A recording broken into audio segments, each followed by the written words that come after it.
Welcome to the second ever Unpacking Mormonism live, and the last one for today. Unpacking Mormonism is a subsidiary of Daisy Girl Communications, LLC. All content herein is intended for educational purposes only and does not replace the advice or counsel of your personal care provider. Welcome. We are really excited. We've got some announcements coming up. Mason and I have talked about this for the last couple of weeks, and we are going to start doing a Sunday School with Sarah and Mason live. Bum, bum, bum. Bum, bum, bum. Do you have a time or date, like which Sunday? It'll be one Sunday a month. So the problem is with my call schedule, Right. I cannot pick specifically one specific Sunday, but we're going to try. We're going to try and do like every fourth Sunday of the month or something like that. As soon as we know, we'll let you guys know so that you can be a part of that. And as we plan for that, we really would like ideas. Yeah, absolutely. I mean, we can come up with a lot of stuff, and if we don't get ideas, we'll come up with something. We have ideas, of course, already. But if you guys have ideas about what you would like to have discussed in kind of a Sunday school forum, we'd love to hear that and love to be able to walk down that path. Yeah, absolutely. And I think that one of the reasons that this was so exciting for both of us is both of our favorite calling was gospel doctrine teacher. In the Mormonism. So we're gonna expand that. We'll be talking about spiritual growth. We'll be talking about being good humans.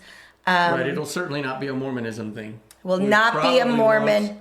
Probably won't approach it even the same way that we do Unpacking Mormonism. It'll be different. Let's take some topics of spiritual importance to people and let's kind of dissect them and talk about spiritual and ethical importance. Oh, I like it. Okay. Ethics. Alrighty. So today, what did we end up titling this one? I'm sorry, y'all. I am behind. Hypocrisy of Mormon Leadership. The hypocrisy of Mormon leadership. If that doesn't catch your fancy, then nothing will, right there. Right. And in a response to the SEC investigation, the SEC's investigation of the church, and the $5 million fine that the Church of Jesus Christ of Latter-day Saints, aka Mormon Church, was just fined, levied against them. That's the word I was looking for. And that's a good word, levied. Levied. Yeah, nice. I like it, my vocabulary words. Yeah, so our intention today is not to necessarily present all of the facts, although we are going to be doing that. We will be presenting some of the things that we've read on the media. We're going to be talking about some of the things that we have seen. Mason specifically listened to the Mormon Stories episode on this today. And so we're just going to kind of be presenting that more as an introduction. But our goal is to really dig into what you as the listener is feeling about this. Are you angry? Are you bitter? Are you feeling sadness? Or is there pain, betrayal? There's lots of emotions that go into this type of a discovery. And so I think that that's going to be where we really want to focus on that. And Mason is going to be taking the lead on a lot of the stuff tonight. And I say that with the goal in mind that I will talk less than you. All right. Sorry, I need a breath. Welcome to Unpacking Mormonism. All right, we're a little goofy tonight. So we're really excited about doing another live episode. We reached over 500 people on the first live episode. Yeah. We're very excited about that. Most of our episodes are getting somewhere between 80 and 120. Some have gotten even up into the 300s, I think. But in 1 week, essentially, we reached 500 people with what we had to talk about. And last week, it was stuff that is beneficial for all of us on a daily basis. We're talking about the raid cycle and processing emotions. And so we're really excited to be here for another live episode, a little faster, I think, than either one of us was intending.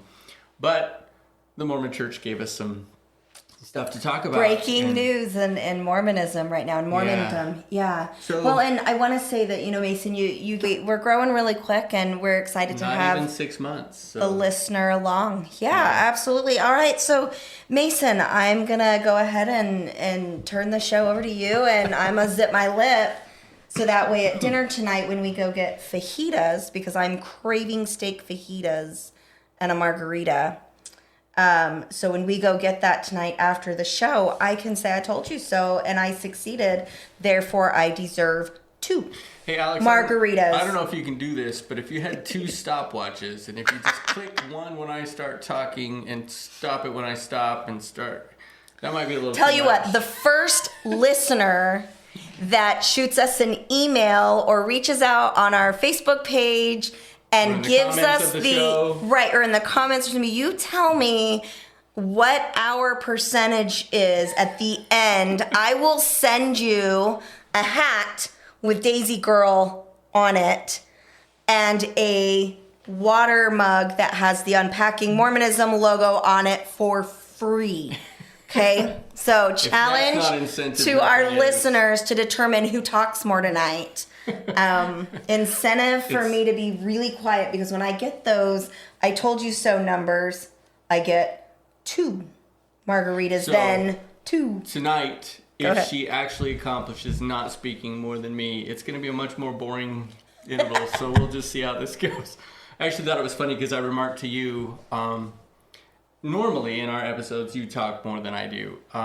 This is meant to be educational. We're meant to talk about things, getting to know our brains, our emotions, all those things so that we can process and unpack some of the trauma that we're feeling, in this case specifically focused on religion in general. Yeah. And because of that, it's only natural that you're going to do more of the talking, and I don't find any issues with that. It was interesting last week on the first live one we did. It was a little more apparent to me just how much more talking you're doing, because you can see my face. So the goal is eventually to have 2 different monitors. We'll be on different monitors, and Alex can just take me off the screen when I'm not talking. That'll probably be good, so that way, I don't know when you're not listening. All right, keep going, hon. So if you go back to our episodes, I think it's episode 4, it might be episode 5 of Unpacking Mormonism, where we talked about the abuse scandal in the church. And I remember starting that episode. Hang on, you're talking about the 7 years Mormonism of sexual abuse that was not reported. It was our response to the AP article about the sexual abuse. Okay. I think it's either number 4 or number 5. You can find out easily enough. I remember starting that. One of the first things that I said was, I'm angry. And the reason that I bring that up now is because I'm feeling a lot of those same feelings. And we're going to get to the feeling part. If you know me at all, if you've listened to our episodes, or if you know me, I'm not very good at the feeling part. I'm actually pretty good at empathy, particularly when I can recognize that I know that's what's needed. I'm sometimes not very good at recognizing when that's needed. But when I recognize it, I'm actually pretty good at the empathy part. But I'm not very good at recognizing my own feelings and working through them. Some of the material that we've gone through in these podcasts has been helpful for me. I've seen a therapist, and that has certainly been helpful for me as well. But I'm not very good at that. And so what I wanted to do today is, because my mind is generally focused on the facts or the specifics of a situation, I'd like to kind of start there, and then we're going to move into what that means to me and to you, and what it might mean to you as a viewer. Hopefully we'll get some comments from viewers as well, as you can kind of share where you're at, because there's lots of different perspectives to see this from, and we can only share really from ours. Well, and I think it's really important, Mason, to address this, to the listeners as well. Number one, everything that we're talking about here is for educational purposes only. I probably need to get that little clip from the podcast brought on here. It was. But when he loads it up, it comes up with that. Oh, cool. Awesome. Great.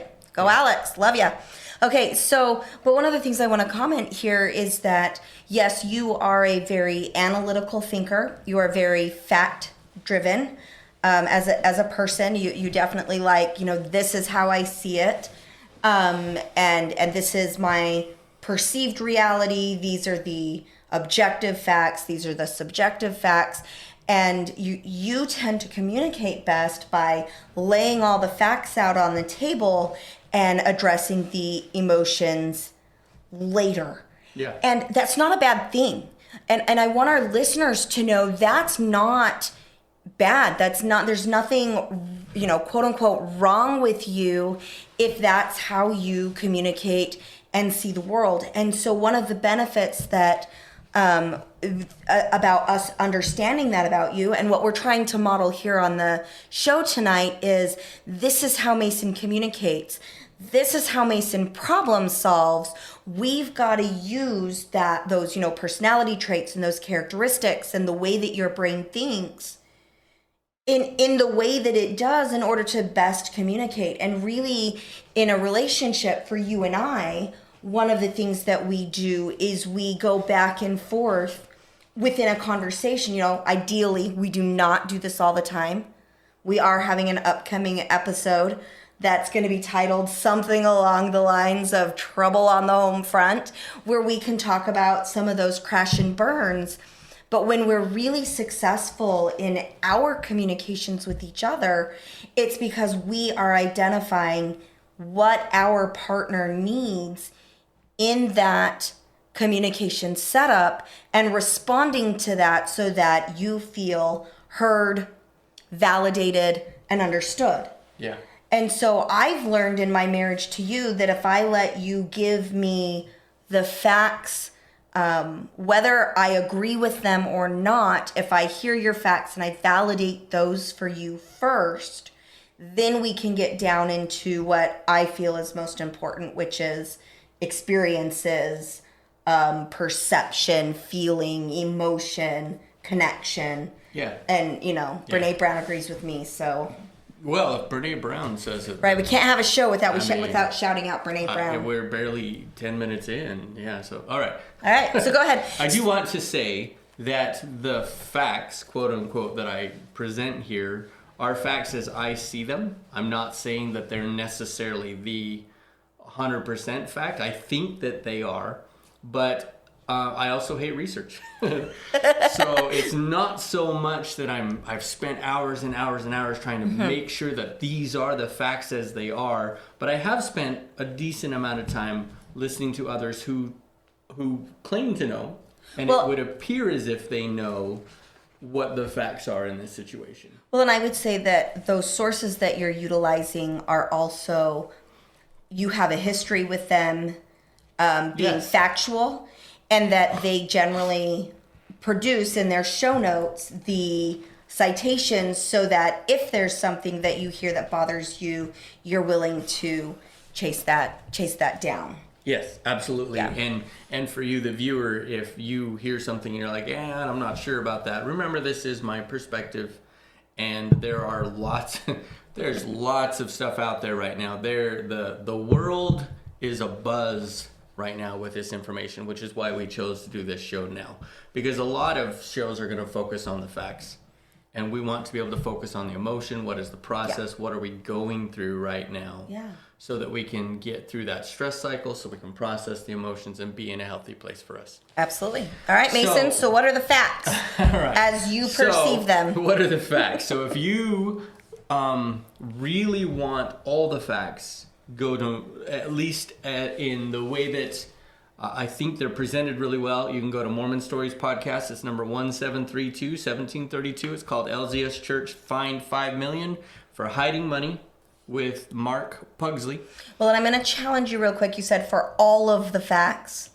I love Mormon Stories. We're not going to give them that much credit for some of the facts in one spot that Mason is talking about. This would be a great episode because there's been several news articles, the investigation itself. Yeah, there's a lot of places you can go for that. Let me clarify too. What I mean is that in this case, Mark Pugsley is an attorney who works with fraud, specifically things like Ponzi schemes. Okay. So you're taking big corporations who are basically hiding money or not doing what they need to do to protect money, So he has a world of experience in this kind of thing.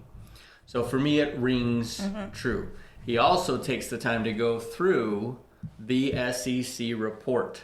That's nice. The public report that was put out there for all of us to read, anyone can look it up. Right. He goes through what that does and kind of highlights some of the things that are important in there. So you're saying then that Mormon Stories has an expert that came on and did a commentary. You felt that it was well done. And so for our listeners, we would recommend you head on over to Mormon Stories episode, listen to episode number 1732. But not yet. Not yet. Finish this one first. After us, head over to Mormon Stories. When you get the chance. They do it's good work over 2.5 hours there. long because it's Mormon Stories. They're right, all they do the long but interviews. It was very good and very interesting. Awesome. So, Alex, if you can pull up number 1 on there, let's see what this is. All right, so this is the whole thing there. Nope, you had the right one. I just need the number 1 that's on the scroll there. So the first thing that we see is the SEC investigates Ensign Peak. Now, if you don't know what Ensign Peak is essentially a affiliated organization that the church is kind of being a little bit dodgy about how it fits in with the church. But ultimately, from this SEC report, you're going to see that kind of plays out. So I thought that the Ensign Peak was like the investment arm of the church. Like it was the business portion. It is. But are they supposed to be nonprofit as well, or are they for-profit investment? So I'm not going to go into that too much. From my understanding is that they fall under the window or the wing of nonprofit because of its involvement with the church. Right. Okay. But they're the investment wing, or at least one of the big investment wings of the church. Okay. So number 1, the SEC investigates Ensign Peak. Number 2 is the SEC finds that Ensign Peak is at fault. In other words, they've hidden money, they've hidden profits, they've tried to evade essentially taxes and other penalties or whatever. And I'm no investment guy, I'm no attorney. So if I kind of speak that wrong, try not to fillet me. Well, and I see a mistake here on your notes with Alex. The SEC should be in all caps because it's an acronym there. So just so that you're aware. Securities and I forgot now. I had it just a little while ago. Securities. You're doing awesome. There it is. Terrific. Good job, Alex. Alex did that. Was fast. That was Holy fast, cow. Alex. You're so yes, they are the investigative arm. Yes. One of the investigative Securities arms. and something commission, and it will come to me here in a little bit. So if somebody out there on the chat knows, put it up there so we can see it. Or Alex will look it up or something. Exchange. But anyway, Securities and Exchange. There it is. Securities and Exchange Commission.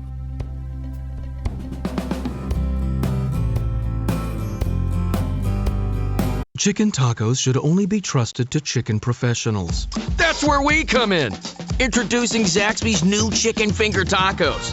One comes with pico de gallo and creamy chipotle ranch. And the other comes with bacon, lettuce, tomato, and avocado ranch. Chicken experts since 1990. Chicken taco experts since now. Order yours today in the Zax Rewards app. Woo, saucy! Zaxby's.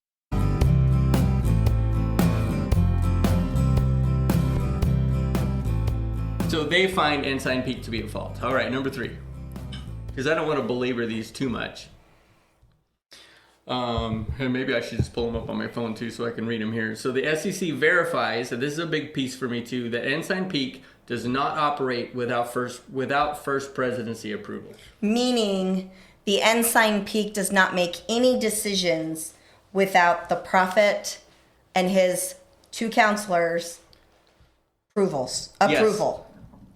Also, the presiding bishopric. Now, I don't know if that can be one or the other sometimes, but you're talking about the senior leadership of the church. They do not operate without that senior leadership. God's personal mouthpiece, the prophet, who claims to speak for God, has to approve the decisions that are made on how the money is invested and utilized. Is that Correct. accurate? Correct. Yes. Okay, so Now, this is God now. In Mormondom, that's the idea, is that if the prophet says it, it's coming directly from God. Right, and of course, we've talked about, and lots of members Sarah's getting snarky. would argue a little bit of the logistics of that, but essentially, yes. And you could also argue, well, did the First Presidency look at all of this and make those decisions? I don't know. Ultimately, they hold personal responsibility for the decisions made. But that's, I don't know. When I think about our own investing, so our financial advisor, his name is Marcus, really nice guy. When we sat down with him, he explained everything. Right. Why it would grow in the way that it did, how it was beneficial for taxes, how it was beneficial for retirement, how those funds could or couldn't be utilized. And then the other piece of that is our accountant, Debbie, also great lady, and the bookkeepers that we've had in the past, they inform me. So when I'm looking at my private practice, Westbrook Counseling Services, or the productions communications company that, Daisy Girl Communications, when I'm talking to that team that handles the money, because this is not my expertise, we have meetings at least annually to talk about what the funds are doing, what the risks are, what the benefits are. And when I go to them, I say, hey, am I able to do this? They'll say, well, yes, you can, but this might be better. Right. Or, hey, that's a little shady. You're not able to do that. That's outside of the law. Well, yeah, you could do that, but then you'd go to jail. Those types of things. Yeah. And I actually have a friend, I just thought about this. My friend, she was the Young Women's President that I served with in San Antonio. And I won't say her name because I don't have that permission. But her job was to investigate tax fraud. I would love to reach out to her. I'm going to have to do that. And we will follow up with you on that. I will reach out to her and say, hey, what are your thoughts? Where are you at with this? I wonder if she was involved in any of that. Because that is something that she does as her profession, is that she investigates great big companies and corporations for tax fraud. Well, and let me clarify, I'm not trying to make excuses for the First Presidency or for the leadership of the church. What I do want to put out there is that there is the possibility exists that, like when you said our investment person explained things, well, he didn't necessarily explain all the legal side of things. There's the possibility that maybe they weren't completely informed about the legalities of what was going on, although personally, I find that difficult to believe. Yeah, I would say not so much, because again, in my personal experience on my personal taxes, my personal retirement accounts, and my business accounts, I've got my financial advisor giving me pieces of that are vital for me to understand how my money is working for me, against me, blah, blah, blah, blah, blah. And then I have my accountant that actually files the taxes, that says, when I say, hey, can I deduct this? No, you can't. That's against the code. Hey, can you send me mileage? Hey, I still need this. I'm missing this. Right. There is communication. And I just have a really difficult time with the idea that a prophet would be like, yeah, you just do it because of it's, this one section. As you're going to say, the arm that got investigated is only a small part.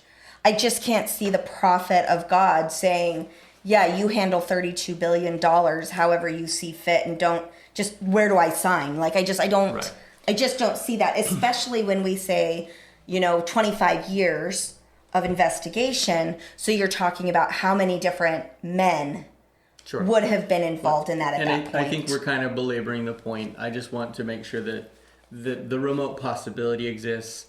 It's probably not the case.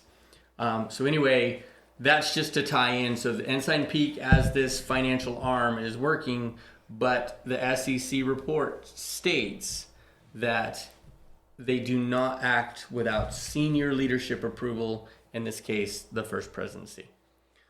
Okay. Yeah. Makes sense? Yeah, makes perfect sense. All right, Thanks. so number 4. All right, so the SEC and the church. So now that there's been the investigation, the SEC lawyers, whatever, come together with the church and their lawyers, and they negotiate, and this is the way that Mark explains it, they negotiate the findings and the statement that will be made. In other words, the SEC might come to the church with a prepared statement, but the church and the SEC are going to kind of argue over what actually gets put out there. You're talking about put out in the public record. Yes. So the report that came out, the 9-page report, is what he's talking about. That 9-page report gets deliberated and argued over so that essentially both parties have to agree to what then goes public. Okay. So the church can't come and say, well, we didn't agree with that. It is the legally binding that they come to an agreement on what's there. Now, maybe that's disingenuous to what actually happened, but that is the way that it goes, right? So and basically the church says, okay, yeah, you found us at fault, but you're not going to print that. It could happen like that, but ultimately what you need to know is that when the report comes out, the church and the SEC have come to agreement or terms on that report. Okay. All right, and Numbers 5. Also, Alex gave you it's Securities Exchange Commission. Yeah. Okay, got it. Yeah, I saw that. All right, so Thanks. Ensign Peak and the church are fined. In this case, Ensign Peak was fined $4 million and the church was fined $1 million. Why is that important? Because it shows that they're both liable for the fraudulent. Right. So it wasn't just that Ensign Peak, as the investment arm of the church, as kind of a sort of, I think they called it an auxiliary when they set it up. You gotta talk in your mic because you're in my ear. You're like doing this number. Woo! So they kind of, when they set it up in 1996, I think it was 96 or 97, which you can look that up. They set it up and kind of called it an auxiliary to the church. Well, if you've been involved in the church at all, you understand what an auxiliary means to the church. Why that matters is that both entities, both Ensign Peak and the church as an organization, were found to be liable in what happened. And for me, that's a big deal. The SEC isn't just saying, well, you know what, Ensign Peak, they screwed this up. They're saying Ensign Peak and the administration of the Ensign Peak, which is the church, both liable for what happened. Well, and something that stood out to me when I read the pieces of the public report in, the news articles, and I saw it, I think, in the Salt Lake Tribune, I saw it on the Deseret News, I saw, a couple of these places where the SEC stated that the church knowingly, that the leadership purposefully, that this was done with knowledge. And so what you're telling me then is because they have to agree for what goes into that report and that both are liable, that I just lost my train of thought, that the church agreed that they knew what they were doing and that it was sketchy. Yes. Yeah, actually there's one thing that I think Mark brings up in this Mormon Stories thing is that this is mostly about, if not completely, I don't remember exactly, mostly about not filing a specific form. I think he called it the 13F form, which doesn't mean anything to me. But this is mostly about not filing that form ever. Well, you're supposed to file it every year. And so the Ensign Peak people came to the First Presidency the very first year after it had been organized, which I think was in 1997, and said, we need to file this form. Well, what this form is basically a form that states what you have earned. It's like an earning statement. And don't quote me on that. That's just the way that I remember him explaining this, is that it's a statement of earning. And why I remember that is because basically Ensign Peak tells the First Presidency, we're supposed to fill out this form. Well, if we fill out this form, everyone's going to know what we're earning. Right. And the First Presidency, as they deliberated about that, and they have this on record, their main concern was, if this becomes common knowledge, we're concerned that members will stop paying tithing. That was the number one issue, is that we're concerned that the members will stop paying tithing. This was during Gordon B. Hinckley's era, so it would have been Gordon B. Hinckley, Thomas S. Monson, and Henry B. Eyring. One future prophet and one person that's been in the first presidency since he started in the first presidency around that time. Right. So that's the big deal, is that was in the first year. So every year now comes it for me, and we'll talk about this as we get to kind of the accountability piece, it is deceptive. Yeah, they're doing things in secret. Yes. And we know that when people do things in secret, it's because they're hiding something. Right. There's only one reason. And usually if I'm hiding something, it's, I know the church really likes to say, oh, well, it's sacred, not secret, for like temple things and stuff. But it's because there's a fear of discovery with negative consequences somewhere along the lines. Yes.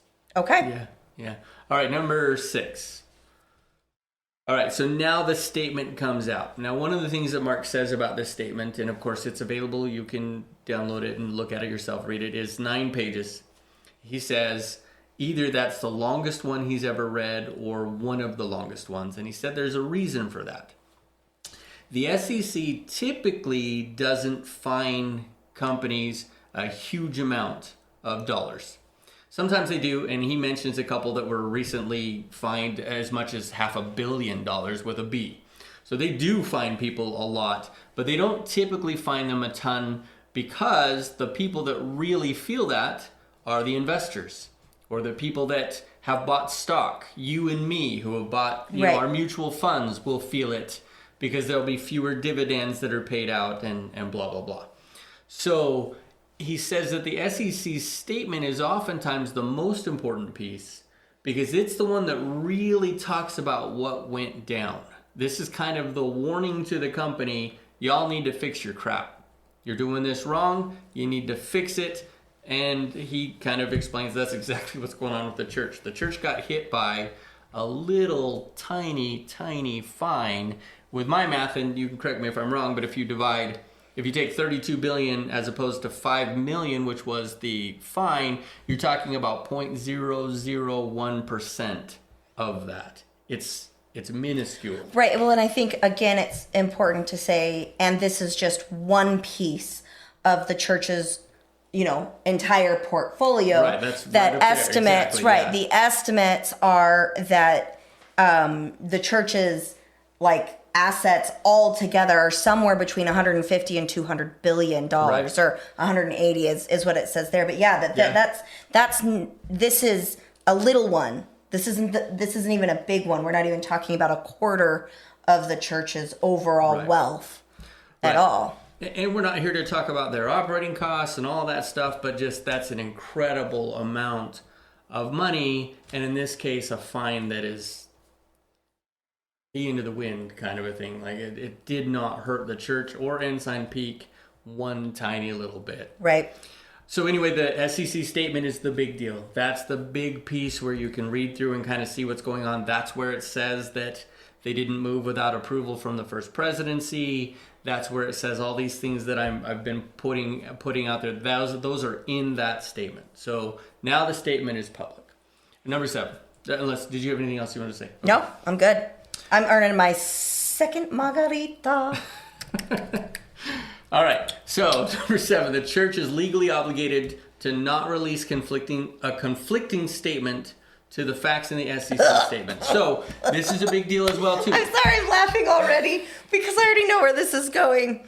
The church is legally obligated to not basically go against that 9-page report. And what do? So if you think about... It wasn't our fault. A lot of us are familiar. We watched, Law and Order, TV shows about this kind of stuff. If you cop a plea, basically, you make a plea bargain, there's gag restraints in there too. If you plead to involuntary manslaughter, But they're called non-disclosure. Like you choose to take this penalty in lieu of going to court and going through a trial. You choose to take this penalty. We're gonna, it's first-degree murder, but we're gonna plea you down to involuntary manslaughter, so we don't have to go through the trial.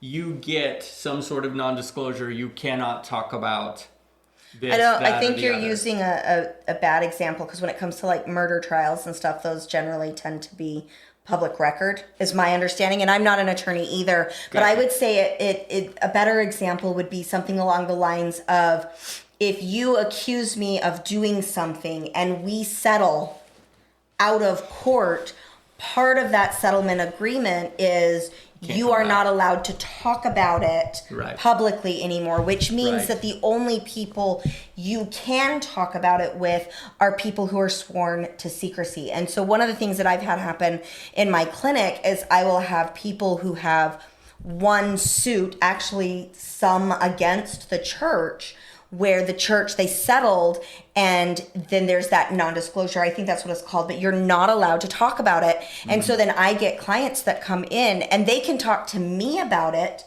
because I'm bound by law not to talk about it with anybody else unless I've got like a court order or something. And even then, you know, when you're talking with counselors, that HIPAA agreement is there to protect the client. And so I can only report those things if I feel that there's elocution. Apparently, elocution is the legal term. Thank you, Michael. I appreciate that. So, but the thing is for me is that when I report, hey, this person is imminently harmful to themselves or to somebody else, or I've been court ordered, I'm only allowed to talk about the details that are pertinent to getting the appropriate things going. So, you know, I've had some of my records or my notes have been court ordered before. Now, this is a funny thing that happens to me, is that lawyers will send me demands of send me the record. And I get to be like, nope, I'm not going to do that because you're not the judge. So I can't, when the attorney asks for it, I can only give those records over if the client has signed. And so, you know, I get a lot of attorneys thinking, oh, maybe she'll send me stuff because they send me this, They'll you know. bully you into it? Right, this letter with letterhead. And you know, and I get that. That's that legal thing of, well, hey, if she discloses, then we have this. And also, we can't use a lot of it because it gets tossed. Whereas if a judge says you have to, and the only time I've been court ordered for anything has been a judge that has said, I want to see the notes from, you know, February 1st to February 28th of 2021.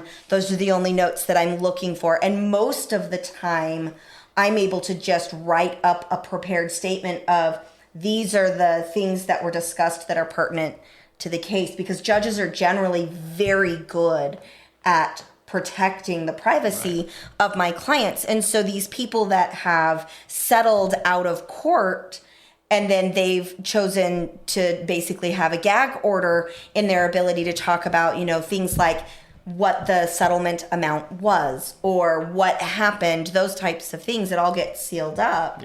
You're not allowed to talk about it. But I hear a lot of those things because of my profession, because I'm also not allowed to talk about it. Right. So in this case, thank you very much. Because you're right, my example was not a very good your example one. was shitty, and I love you for it. That. That's that condensation. Not condensation. Not condensation. That's something different. You're condescending. So in the interest of getting to what we're talking about tonight, ultimately what matters is the church and SEC can't agree on the statement. The SEC puts it out there publicly, and then the church says, nah, that wasn't really true. They can't do that. They could face legal repercussions by doing that.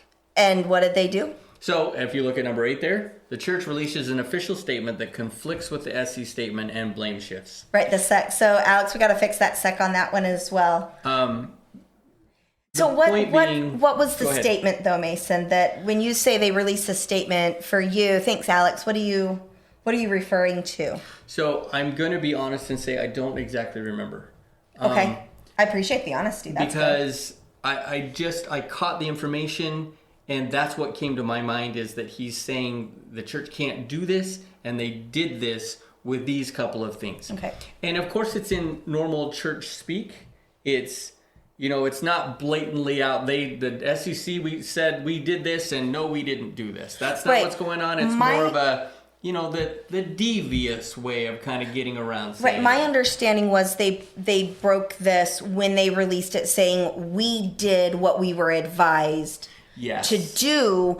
but you did what you were advised to do when and in what way and by whom. And really the way that the church stated it, the Mormon church stated it, and was it a press release or something? I don't remember where that. I think so. Where it came out. I think it was a press release, but where they came out and they basically said, we didn't know we were committing fraud. Right.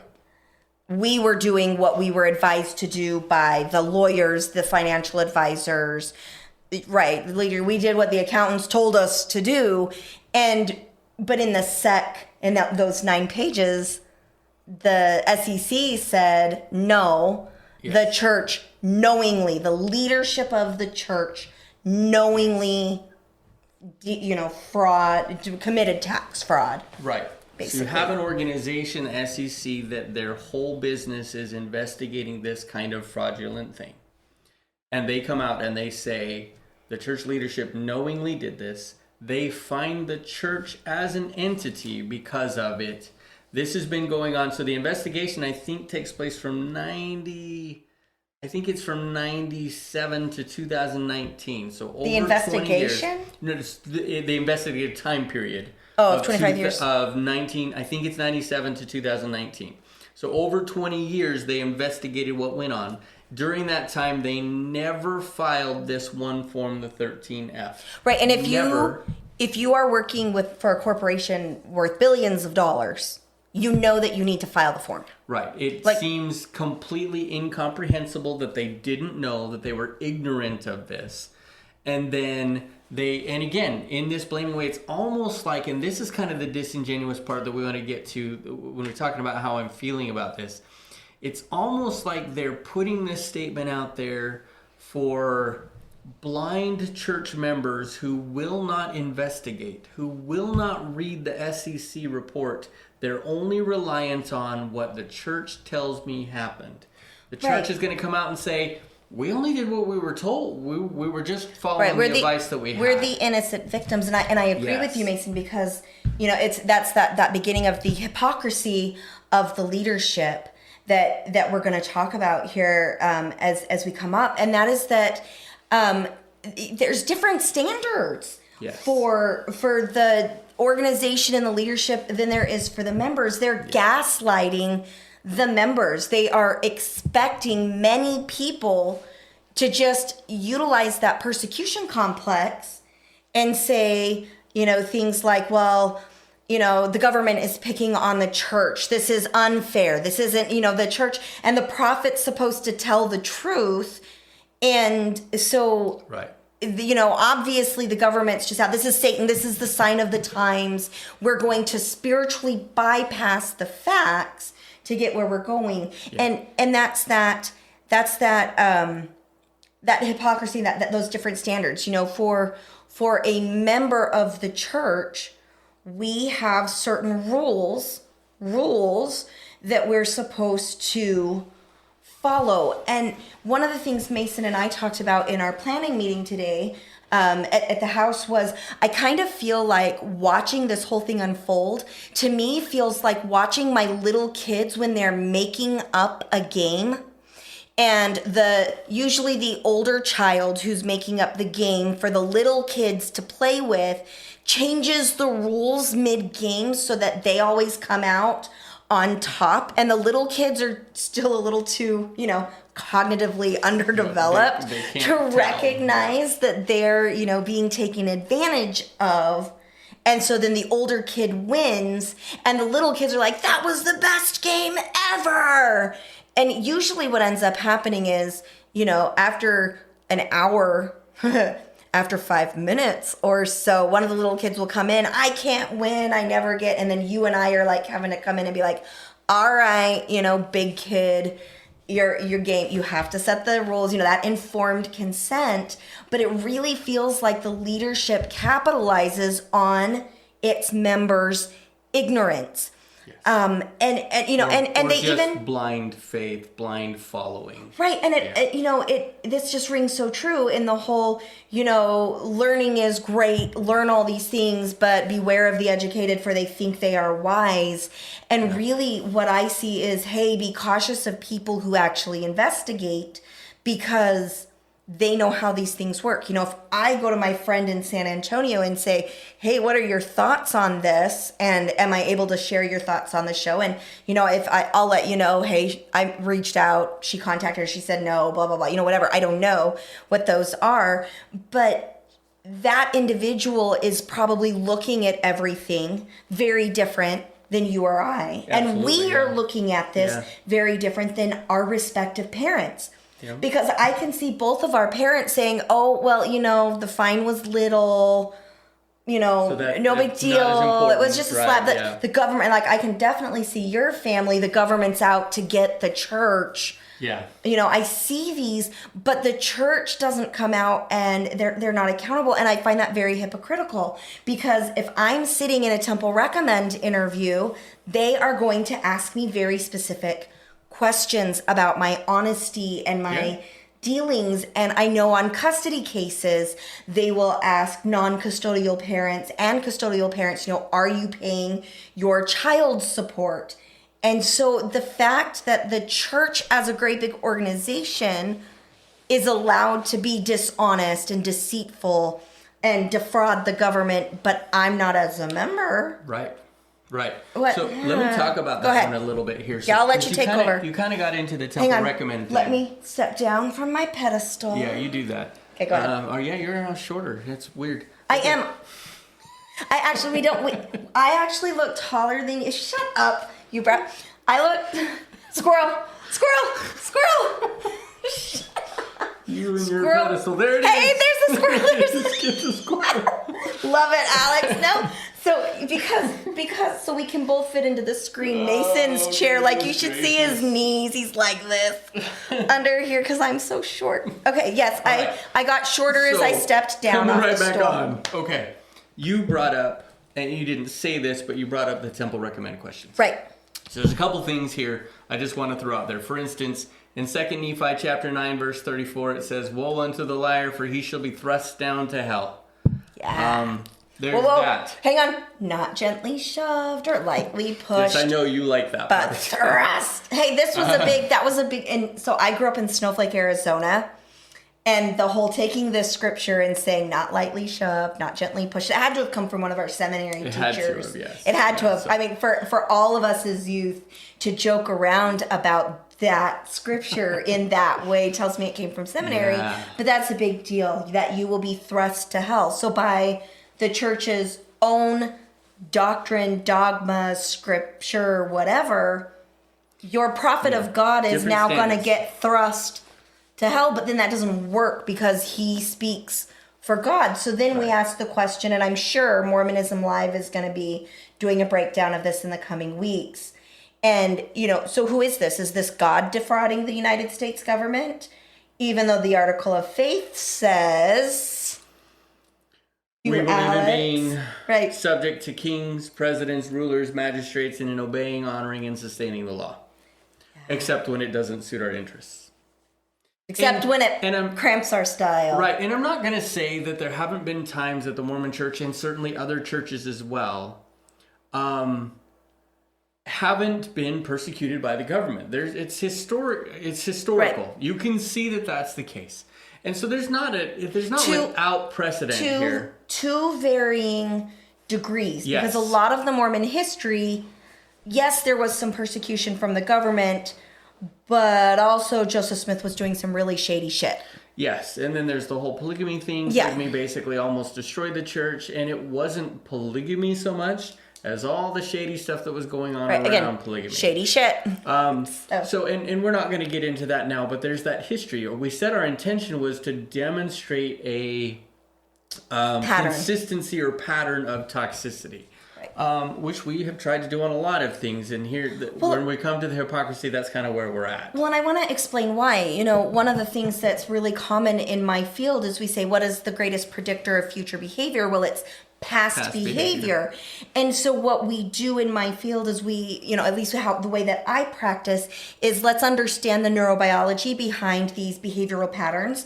Let's take what you've always done, And let's use those as data points so that we can kind of identify where the breakdown is, understand the neurobiology, and then begin to shift into new patterns of behavior. Right. Because if we don't understand what we've been doing, we are oftentimes powerless or limited in the change that we can have an impact on. But on the flip side, if I'm talking to somebody, you know, in couples therapy or You're losing your something second with margarita, by the way, my I boss. just wanna know. No, I'm not. You've been talking a lot. It's a ratio, sweetheart. No. It's a ratio. You 1 second more than me, I get my second margarita. La la la la la. I need one of those squirrel clips of like a margarita glass with sugar around the rim. So Alex, I go for strawberry margaritas. Golden. Alex, but if or blackberry margaritas. before she gets started again, Squirrel. if any of those comments are comments that we need to address right now, go ahead and throw them up on the screen. Yeah, this so would we be a can great read them and time we'll for talk those about them, comments because or questions we'll as move they into come other up. stuff, but we want to be able to see those things. Right, but so when I'm working with Welcome back, Faye. Hey, it's Faye! good to see you again. Yay! So when I'm working with clients, one of the things that I do is I help them identify where there have been consistent patterns with no change from somebody else. So like for myself with my father, there was a consistent pattern of abuse, a pattern of denial and shifting the blame. And after trying to get that behavior to change, it didn't.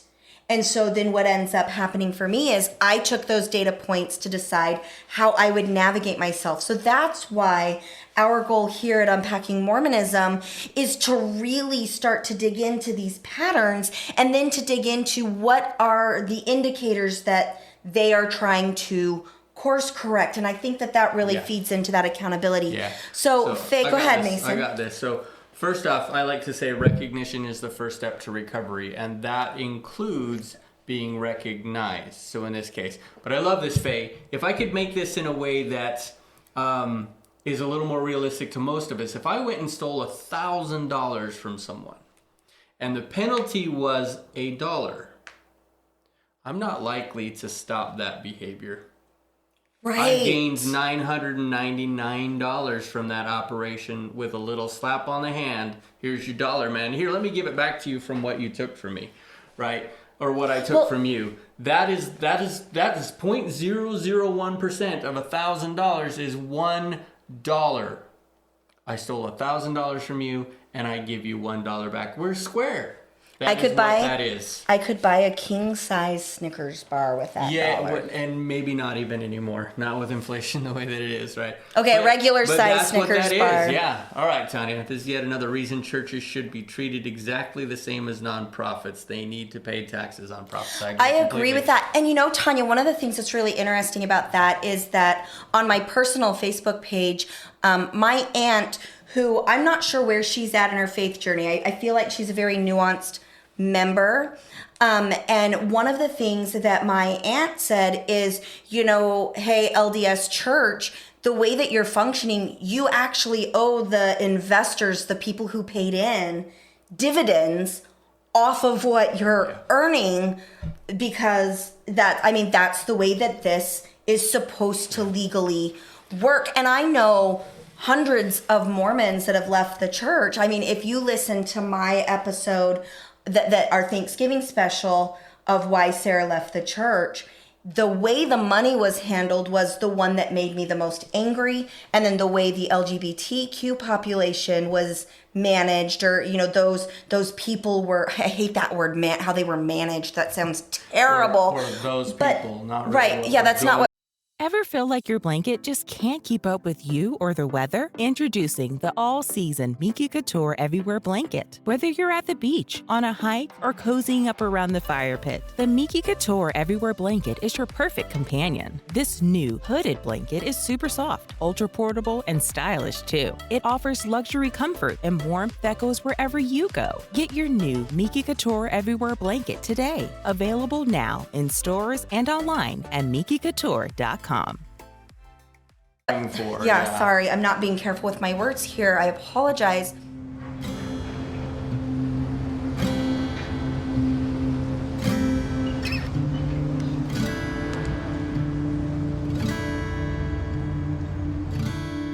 But the way that the 2015 policy came in, that's what broke me. Like it literally broke my soul in a way that was then the eventual downfall of my membership in the church, because I cannot stay a part of an organization that treats people people this way. Yeah. And because Faye's comment said I think 18 billion, which was a typo. It's 32 billion on that SEC. The current investigation is 32 billion on the Ensign Peak Park. On the Ensign Peak Park with that $5 million fine.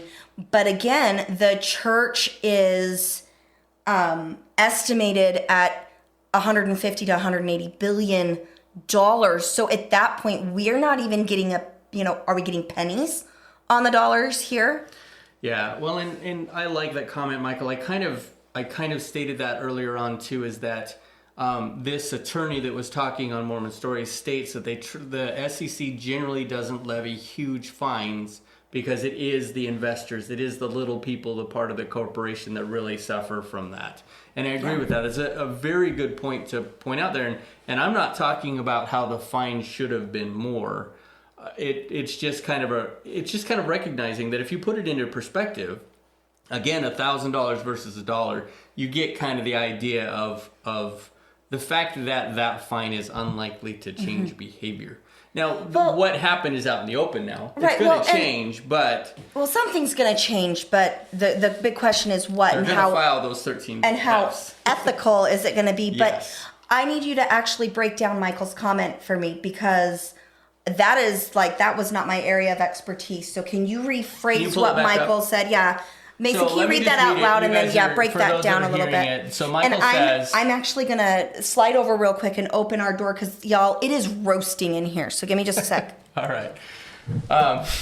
So Michael says the philosophy of the fining protocol here is that the brunt of a larger fine would be borne by the investors, not the wrongdoer. Who are the investors here? Since the money was largely derived from tithes, it would be the membership, not the wrongdoers themselves. That's the essential philosophy. In other words... Hang on, let me paraphrase so you can tell me if I'm right or wrong. I know, but for my learning style, come on, I'm the boss here, right? No, so Amen, hallelujah. So correct me if I'm wrong. What Michael is saying is the SEC standard is we don't levy huge fines to protect the little guy, the investor. But in this case, because the money invested was a charitable contribution and there are no little guy investors in this case, we're actually ending up the small fine isn't punishing the person who needs to be... is that what it's saying? I don't think so. I don't think that's what he means. I think that he's trying to explain the philosophy behind the fines. In this case... If you say, for instance, you find the church $1 billion. Okay, so you've got a $32 million arm here. We're going to fine you $1 billion. All that is really going to do is take away from the tithing funds of the members. The members are the only ones that get hurt. Does Russell and Nelson get hurt by that? No.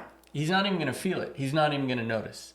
Henry B. Eyring, the presiding bishop, none of the leadership of the church is going to get hurt by that. Right. Aside from the fact that maybe there'll be far fewer funds that come in, but they personally won't get hurt by that. The people that are going to get hurt that's going to be the moment that the church decides, like a few years ago, no more janitors in the church. Right. That was... No more janitors. You know what? We need the membership to do the cleaning of the building because they need to take ownership of the buildings. They need to be more grateful that the buildings are there. They need to be more involved.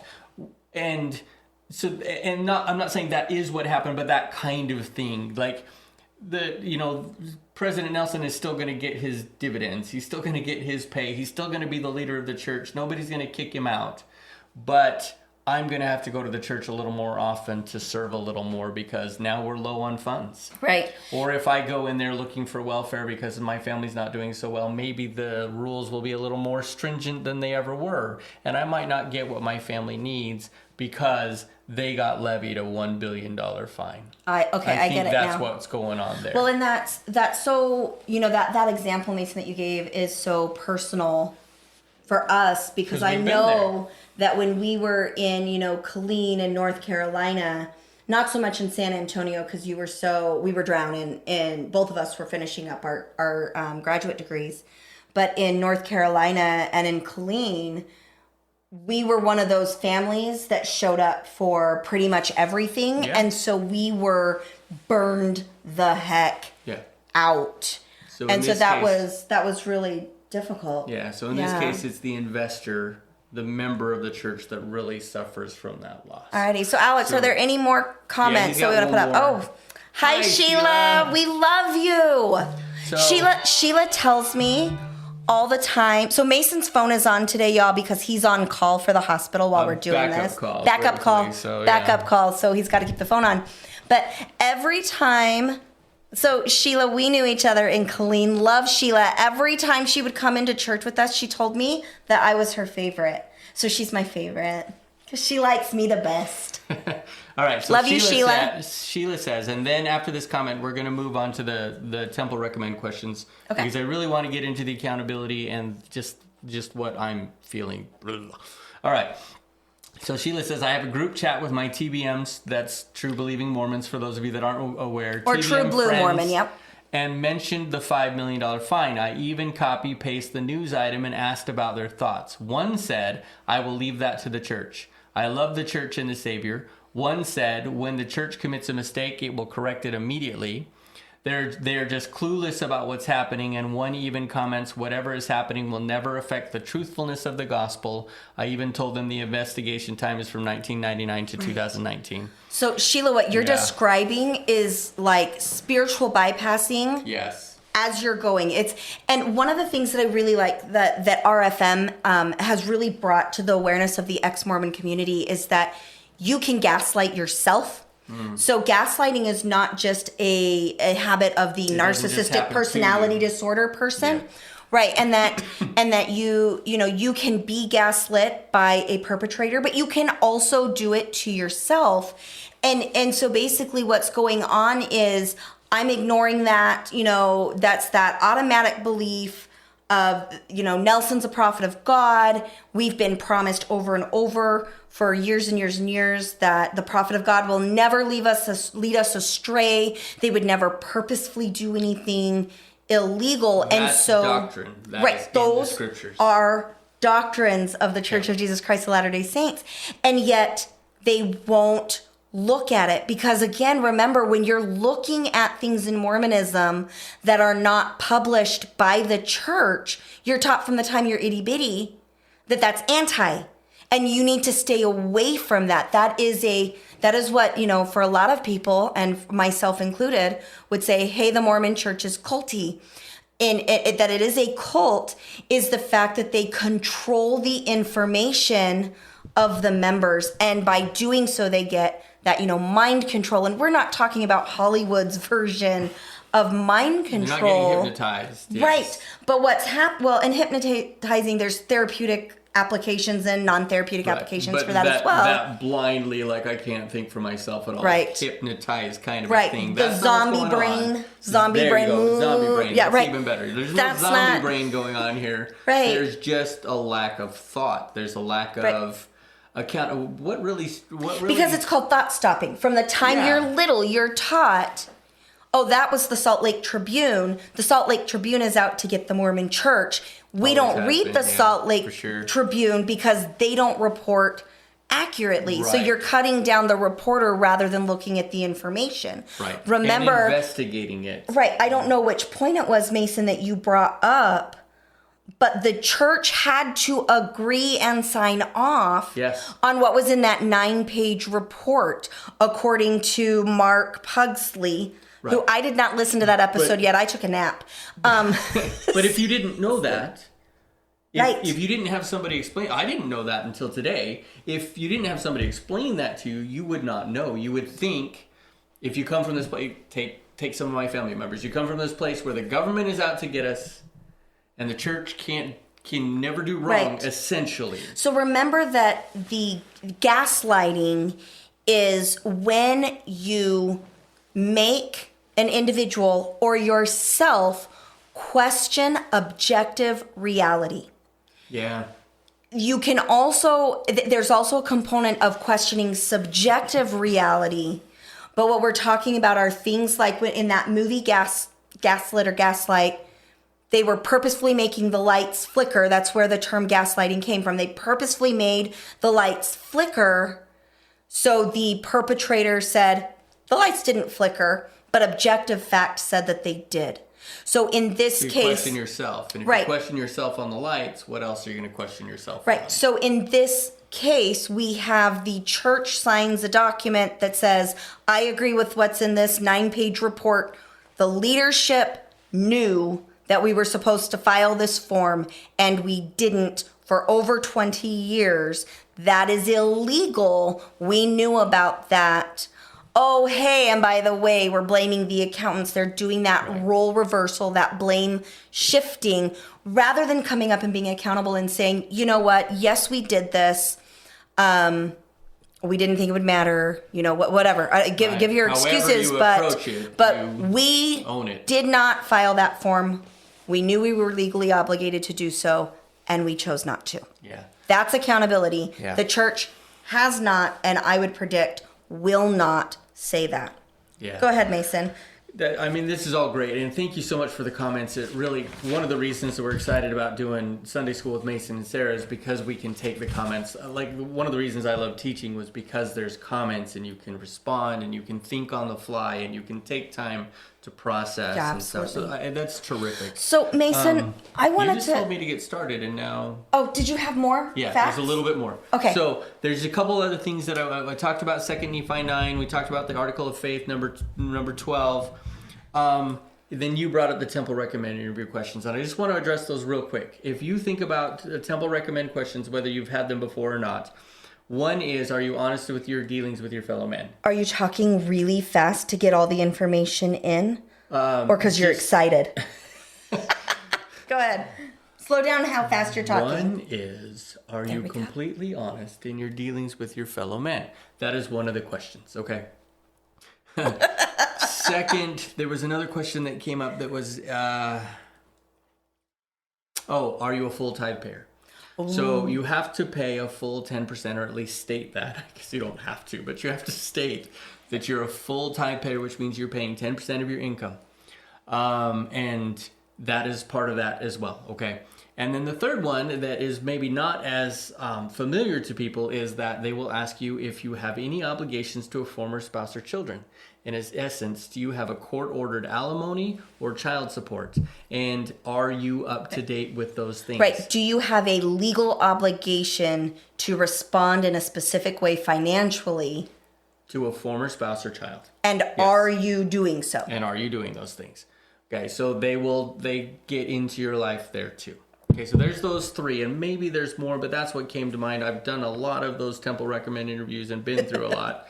But those are the three that came to mind where the church is specifically asking me as a member if I am being honest in those things. And so just kind of coming back to that. In order to get into the temple. Enter the temple, which is essential, right, according to Mormonism, in order to make it to the Mormon heaven. Right. If you don't go through the temple for yourself, and if you don't attend regularly, your eternal salvation is at risk. Right.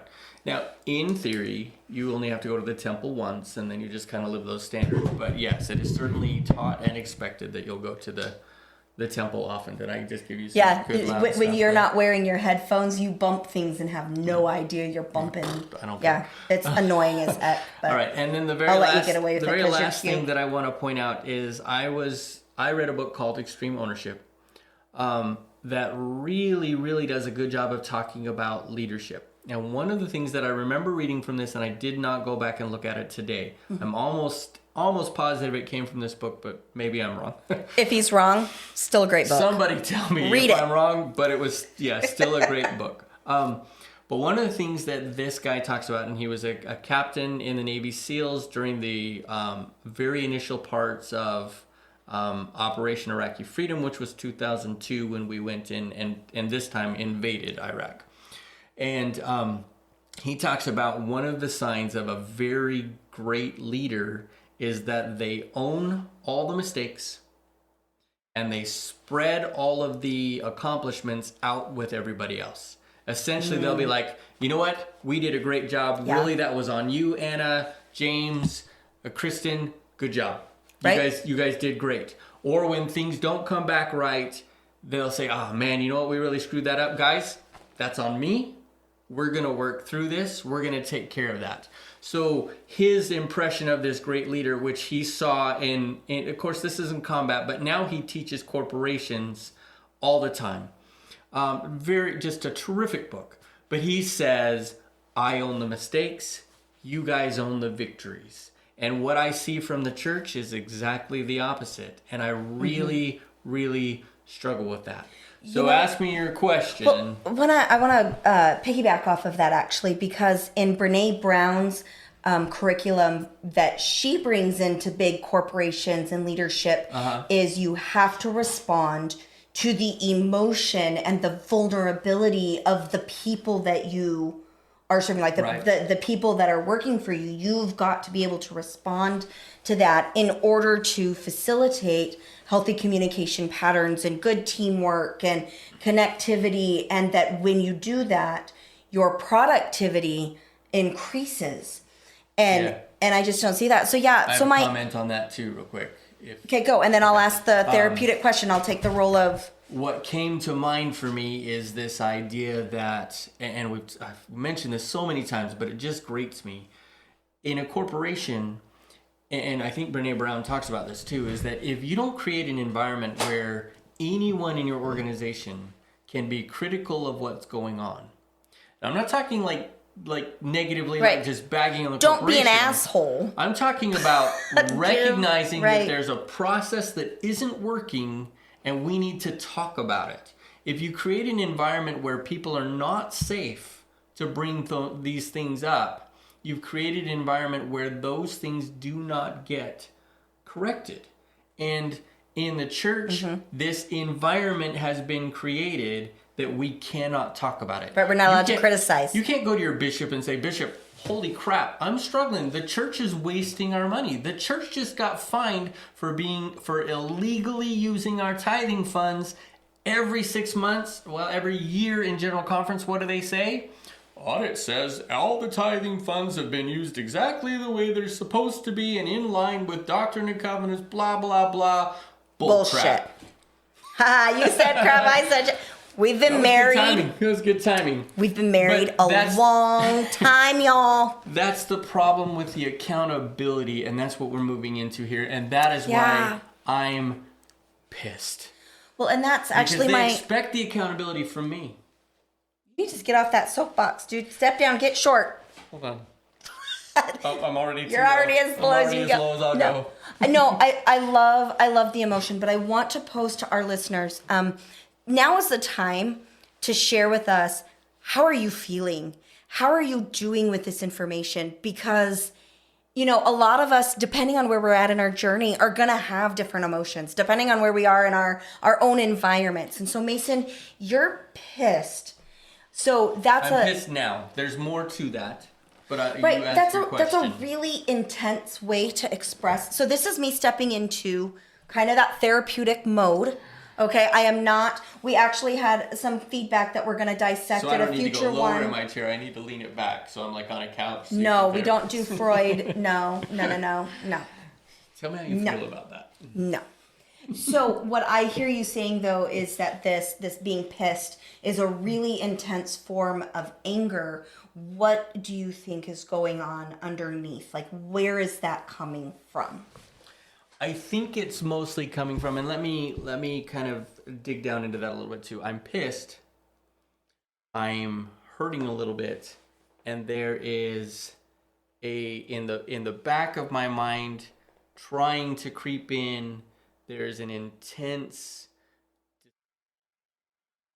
because I don't know where to go with this. So I'm going to challenge you because you said I'm pissed, and then you said I'm a little bit disappointed. I'm going to ask you, is that accurate? Are you really only a little bit disappointed with this? I am at the moment, and the reason is because there's not much room for more than just being pissed right now. I imagine that as I process this and go through this, because really, this came out last week. We're kind of processing this with you guys. Yeah. I'm certainly processing this with you guys, and we want to be able to talk about it because sometimes watching somebody process what's going on can be really helpful. So I get to be the guinea pig. You guys get to watch me kind of process. So You're a cute little guinea pig. So when I say that Almost a naked guinea pig right now. Just kidding. We're going to pause this for just 1 second. Sorry. How rude. I can't know, believe you right? would say something like that. It ahead. hurts my feelings. Now I'm not pissed anymore. Now I'm just hurting. There's not a lot of room beyond the anger. Now, and that's typical for me. When something makes me upset, Right. there's a lot of anger. And then as I process and kind of deal with it, I expect that there will be some incredible, intense disappointment because I now have to figure out, is this something I can deal with? Is this something I can compartmentalize in my life? Is this something where I have to kind of set it aside? And we talk about the shelf. Do I have to set it aside so that I can stay where Right. I think I want to be right now? Or is this going to be one of those things that finally pushes me in the opposite direction where I can't live with this anymore? I can't be a party to this anymore. Is this just one more thing? Is this the straw? Is this the boulder that breaks the camel's back? Which has to be terrifying for you because Yes. if this is the straw that breaks the camel's back, the other side is expressing these things to your family, like your community changes, your family dynamics will change even more, friendships change. There's a lot for you that is really weighing on what do I do with this information and what can I take. I also want to make sure that, our listener knows that anger is a secondary emotion. It almost always is covering up some other deeper emotion that is more vulnerable. And so it's not surprising at all to me, Mason, that you're feeling you're smiling. It's not surprising at all to me that anger is that first response. It's actually one of the first responses oftentimes in the grief cycle. You get like a cancer diagnosis, or you get a really awful Angry at the world, angry at God. phone call, Yeah. and you're like anger and intense anger and that level of pissed is normal. It's appropriate. It's healthy. And I think that one of the things, one of our earliest podcasts, we talked about how the church teaches that anger is, or contention is of the devil, and that takes the spirit away from you. And I'm here to say, no. Let's remind you, anger is there to protect you, to cover up the vulnerability of, I trusted this organization with my money and look what they're doing with it.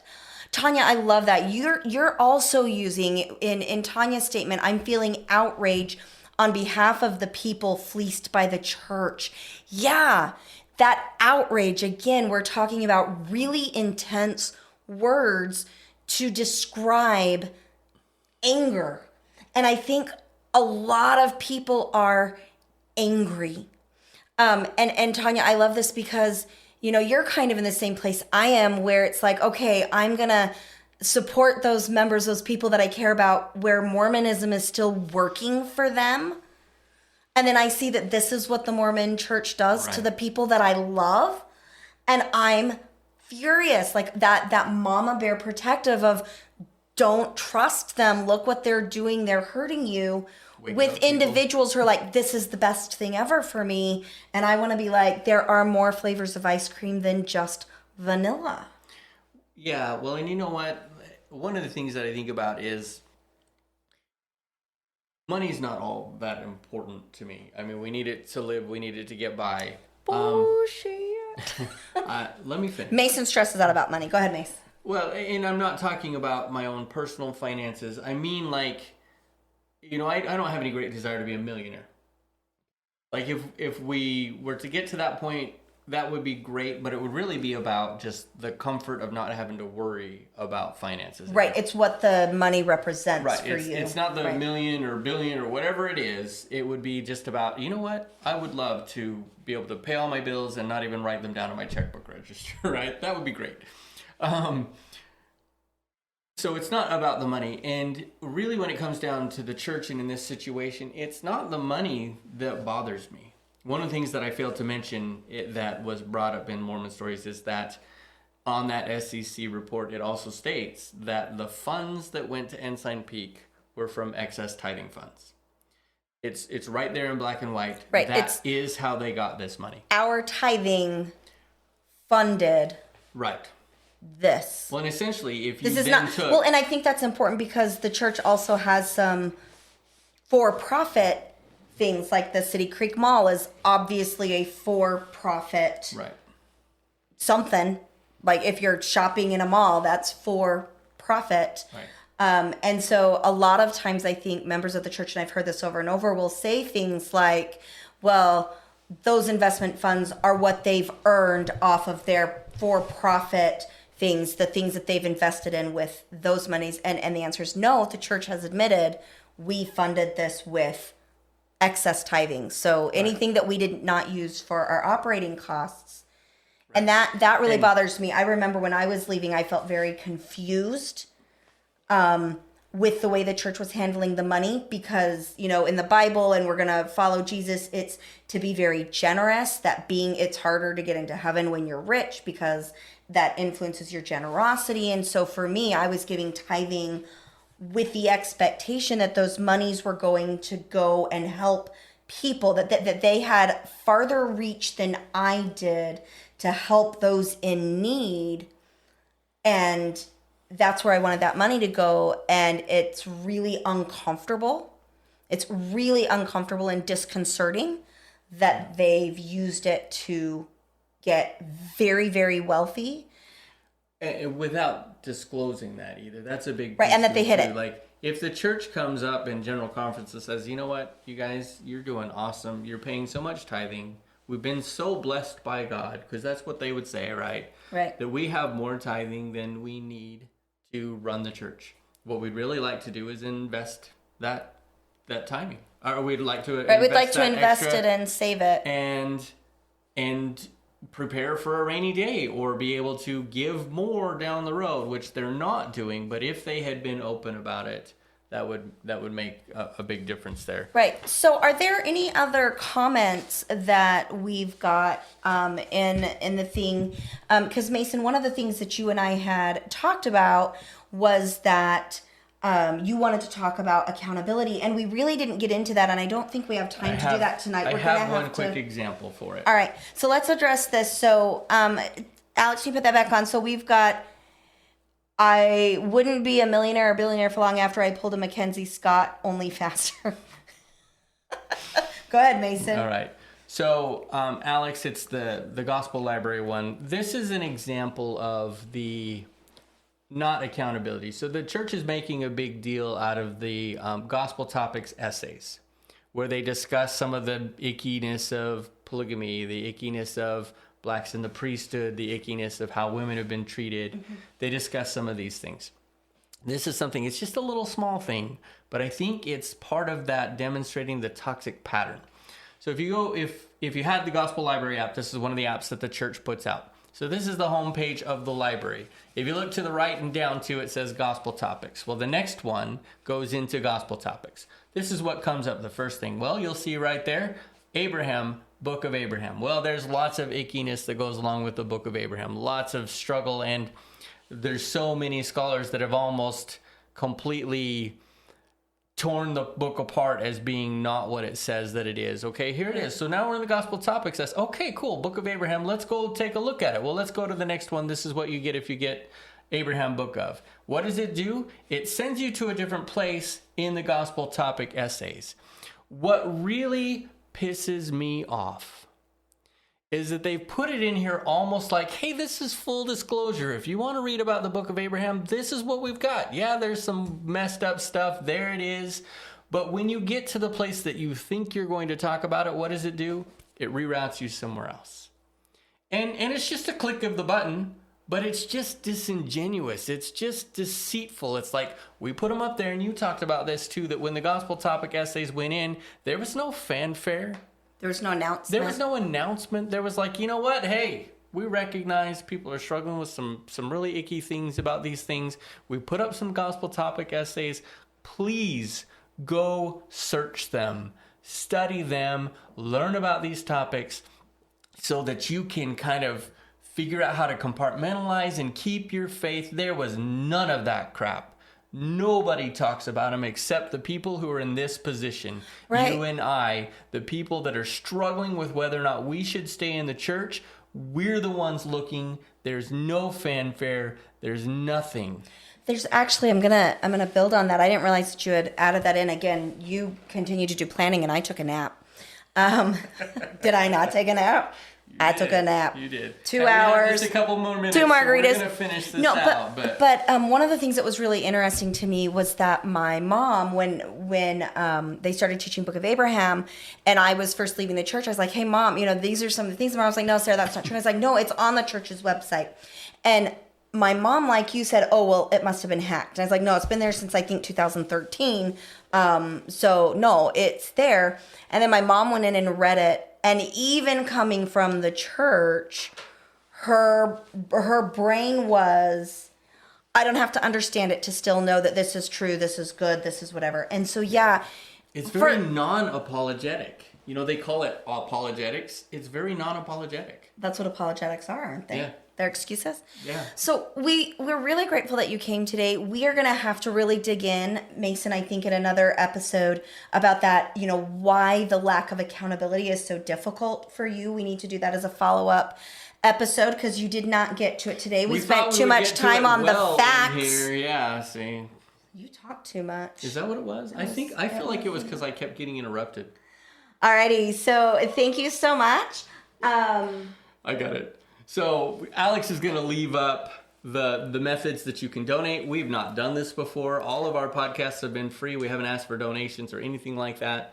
We have done some ads, but if we're going to go on to, if we're going to try and break into the YouTube market, it's going to take some of that. We can't really throw ads into the YouTube videos. So if you felt like this was helpful to you, if you feel like what we've done has been helpful to you, we'd love for you to go ahead and support us. It all goes to Daisy Girl Communications, which is all about this. Yes. It doesn't support any other organizations. It's about this podcast and some of the other podcasts that we're looking at doing. But we would love to have that support if you felt like this was beneficial to you. Absolutely. So just to reiterate that all of the funds will be used to pay our production team or buy updated equipment. It's right at this down there point, that scrolling is too, yeah. where we will be. We have a passion to make sure that our production team is paid well. Alex. Right now, Alex is about the only one getting paid. No, that's not true. Alex and Michael. Michael's getting paid as well. I'm not getting anything from it. Right, and so we want to make sure that we are able just to maintain that and support those families. As we grow, we will be, number one, very transparent with where our money goes. That's very important to us, and accountable. And any excess funds that come in above livable wage salaries, which will be reported. I mean, invest in Ensign Peak. No. They're doing really good. No. But anyway, when we do have those excess funds, we will put up polls so that those who have donated to our cause have a say in where that money goes to. I've got lots and lots of charities that I support in different ways. And we are always open to hear from you. So again, just in closing, please give us a shout out. Go to our Facebook page, talk about what you liked or didn't like. Share this crap. Share this shit. It sounds a lot better when you say it that way. But also I also want to make sure, because you made me lose my train of thought. I blame you. It's your fault. But I also want to remind you to send us your ideas for our upcoming live events, Sunday School with Sarah and Mason. Again, we're not trying to be super religious, not at all. We want to do kind of a secular Sunday gathering where we can support you in improving as human beings. Thanks so much, everybody. We love you. See you next time. Today's episode was hosted by Sarah and Mason Westbrook. produced by Daisy Girl Communications and Alex Vidalis. We would love to see you on our Unpacking Mormonism and Other Religious Trauma Facebook page. Today's music provided by Run to Life and John Worthy Music.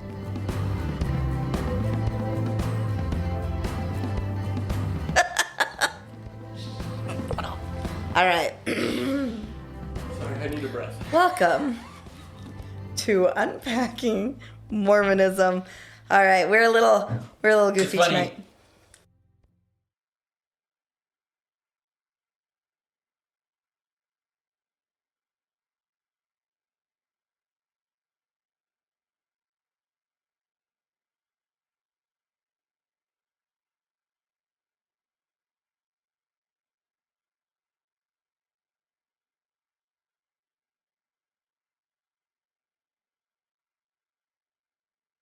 Chicken tacos should only be trusted to chicken professionals. That's where we come in. Introducing Zaxby's new chicken finger tacos. One comes with pico de gallo and creamy chipotle ranch. And the other comes with bacon, lettuce, tomato, and avocado ranch. Chicken experts since 1990. Chicken taco experts since now. Order yours today in the Zax Rewards app. Woo, saucy! Zaxby's. Shop Plato's Closet tax-free August 2nd through 4th for back-to-school styles. We sell the trendy, gently used styles you need to make a difference in the world and in your wallet for back-to-school shopping. Save up to 70% off regular retail prices by choosing recycled styles. Save even more when you shop tax-free this weekend. Make a change that others can respect and repeat. Shop Plato's Closet in North Charleston and West Ashley this year for your back-to-school looks. Plato's Closet, located in West Ashley on Sam Rittenberg Boulevard and North Charleston on Rivers Avenue.